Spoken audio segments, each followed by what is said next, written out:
Morning everyone. সকাল থেকে একটু বিজি ছিলাম, সকালবেলা ওই ব্রেকফাস্ট বানানো, যেরকম আমার কাজকর্ম থাকে আর কি সেরকমই গেছে। আর এই যে আজকে টুইটিকে যখন বাসে তোলাতে গেছে বৃষ্টি পড়ছে, ওই জন্য ছাতাগুলো মেলা আছে।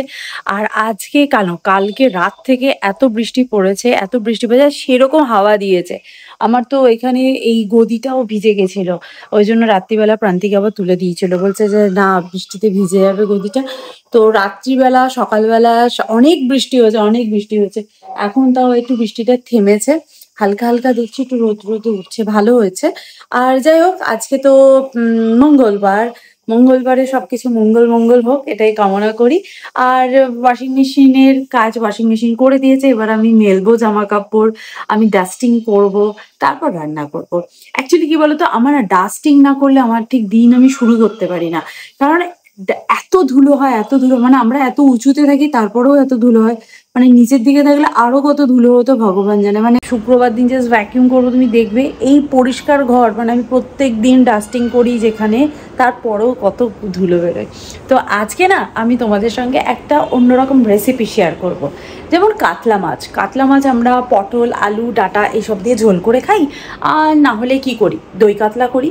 কিন্তু আজকে কাতলা মাছটা রান্না করব একটু ডিফারেন্ট ওয়েতে, জাস্ট মশলাটা আমরা এদিক ওদিক করবো, তাতে টেস্টটা জাস্ট এই লেভেল থেকে এই লেভেলে উঠে যাবে। অবশ্যই কিন্তু ট্রাই করবে।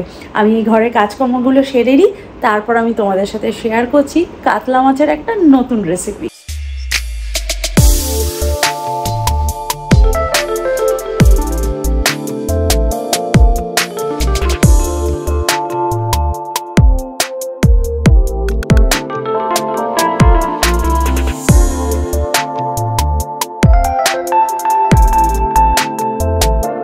আজকে এখানে আলুটা ডেলিভার করেছে, সব ভিজে, মানে সমস্ত আলু ভিজে, এত বৃষ্টি পড়েছে, মানে এই আলু না শুকিয়ে আমি কি করে রাখবো, সব ভিজে। প্রান্তিক, আলুগুলো কি এমনি ছড়িয়ে রাখলেই শুকিয়ে যাবে তো? এ বাবা, তলারগুলো এই দেখো, তলারগুলো একদম ভিজে, এ বাবা কাদা কাদা হয়ে গেছে পুরো। ইস, না আমি এই জালিটার মধ্যে রাখছি যাতে তলা থেকে হাওয়াটা আসে, শুকিয়ে যায়। হ্যাঁ, নিউজ পেপারও আছে আমার কাছে। এ বাবা, সব আলু ভিজে, দেখো পুরো ভসভস করছে ভিজে। আমার তো আলুর এগুলোতে হাত দিতেই ঘেন্না করছে, ইস কেমন লাগছে শরীরের মধ্যে, এই নোংরা জিনিস দেখলে না আমার কেমন হয়। আচ্ছা প্রান্তিক, এগুলোকে ভালো করে ধুয়ে সকালে কিছু হবে? এই কাদা মাখাটা আমি রাখতে পারছি না, কি নোংরা, ইস কি অবস্থা। মানে আলুতে এত নোংরা থাকে, এত নোংরা। এই রেসিপিটা কাতলা, রুই এই টাইপের মাছ দিয়ে কিন্তু বেশ ভালো হবে। মাছগুলোকে প্রথমে ভেজে নিয়েছি, আর এখানে যা যা জিনিস লাগবে সব আমি রেডি করে নিয়েছি।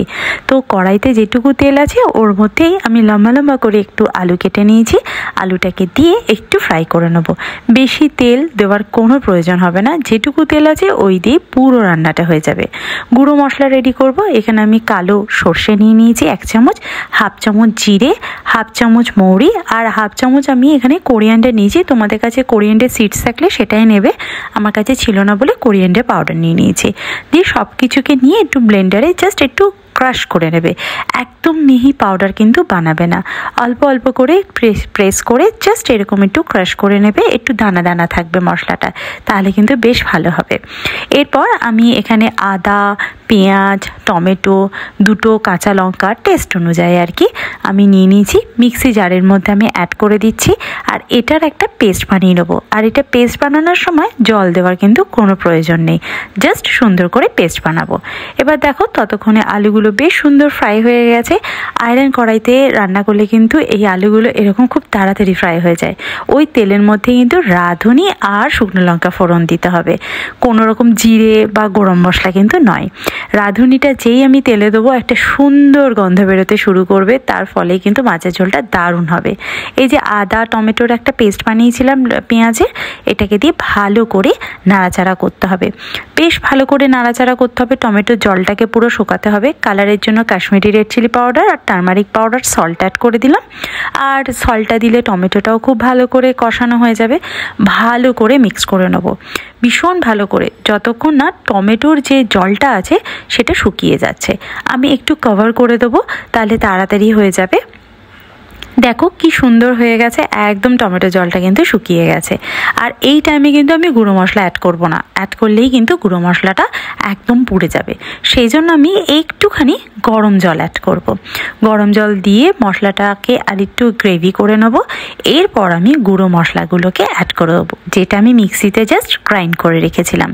এবার দেখো মিক্সিতে যে মশলাগুলো দেওয়ার পরই এটা আবার কি সুন্দর টাইট মতো হয়ে গেছে। এবার নাড়াচাড়া করে পরিমাণ মতো গরম জল ঢেলে দিয়ে দেবো, যতটা তোমার ঝোলের দরকার হবে। দিয়ে এরপর আমি আলুগুলোকে অ্যাড করব। এই যে আলুগুলোকে ভেজে রেখেছিলাম, এক এক করে সব আলুগুলোকে অ্যাড করে কড়াইটাকে আমি ঢেকে দেবো, একটু বয়েল হওয়ার জন্য রেখে দেবো। আলুটা কিন্তু পুরো বয়েল করব না, দেখো আলুটা কিন্তু হাফ বয়েল হয়ে গেছে। এই পজিশনেই আমি এখন মাছগুলোকে অ্যাড করে দেবো। তোমরা যারা মাছ খেতে পছন্দ করো না, এই টাইমে একটু পনিরও কিন্তু ফ্রাই করে অ্যাড করে দিতে পারো, বেশ ভালো লাগবে। আবার কভার দিয়ে দেবো যাতে মাছ আর আলু একসাথে বয়েল হয়ে যায়। দেখো গ্রেভিটা জাস্ট দেখো কি সুন্দর রেডি হয়েছে। আর এই টাইমে তোমরা যদি চাও একটু ধনেপাতাও কিন্তু অ্যাড করে দিতে পারো। ভীষণই আমি শুকনো ভাতে খেতে যা লাগবে না। মেনুতে হচ্ছে এটা হচ্ছে পুঁই শাক, ইলিশের মাথা দিয়ে পুঁই শাক, আর কাতলা মাছের মাথা দিয়ে মুগের চাল, আর এই হচ্ছে ইয়ামি মাছের ঝোলটা। কার্তিক পুঁই শাকটিকে ভালো হয়েছে। আমি অনেকদিন পর পুঁই শাক রান্না করলাম, বহুদিন পর। লাস্ট বোধহয় ইউএসএ তে করেছিলাম না, কানাডাতে তো কোনোদিন পুঁই শাক রান্না করিনি আমি। প্রায় 2 বছর পর আমি পুঁই শাক রান্না করলাম। হ্যাঁ, ইলিশ মাছ দিলে পুঁই শাক খেতে ভালো লাগে, আদারওয়াইজ আমার ভালো লাগে। এখন যাচ্ছি টুইটি মালিকে কোচিংয়ে দিতে, যথারীতি আমার ডিউটি শুরু। কি ধরনের চুল বাঁধা, সামনে ব্যান্ড, পিছনে পুটুলি। স্কুল থেকে এসে ঘুমাবি তো, লোকে তো আগে ঘুমিয়ে পড়ে। স্কুল থেকে এসে আগে টিভি দেখবে, টিভি দেখতে দেখতে ঘুম পেয়ে গেছে, ঘুমিয়ে পড়েছে। তারপর কোচিং এর টাইম হয়ে গেছে, ডাকছি বাবুরা সারা নেই। বাবু বাবু করে ডেকেই চলেছি, বাবু বাবু, আর সারা যায় না। দেখো